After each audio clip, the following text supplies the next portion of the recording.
মহানায়ক উত্তম কুমার, যার প্রতিভা, অভিনয় ক্ষমতা এবং মানবদরদী ভাবমূর্তিকে বাঙালি আজও ভোলেনি। বাংলা ছায়াছবির দীর্ঘ ইতিহাসে উত্তম কুমারের কীর্তি অনেক এবং তার অবদানও অনেক। শুধু অভিনেতা হিসেবে নন, একজন মানবদরদী হিসেবেও উত্তম কুমার স্মরণীয়। প্রতি বছরের 3 সেপ্টেম্বর এই মহানায়ককে তার জন্মদিনে স্মরণ করা হয়।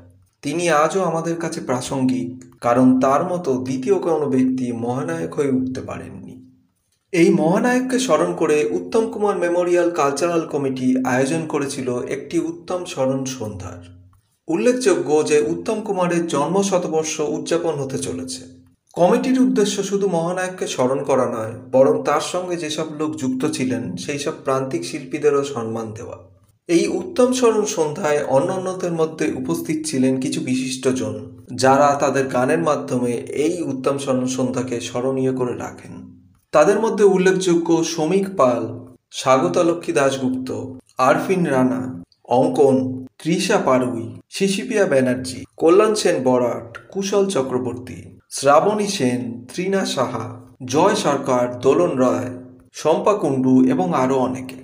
উত্তম কুমারের জন্মদিন উপলক্ষে একটি কেক কাটা হয় এবং এই কেক কাটিং সেরিমনিতে উপস্থিত ছিলেন শ্রী কার্তিক ব্যানার্জি, কাজরি ব্যানার্জি এবং সন্দীপ রঞ্জন বক্সি।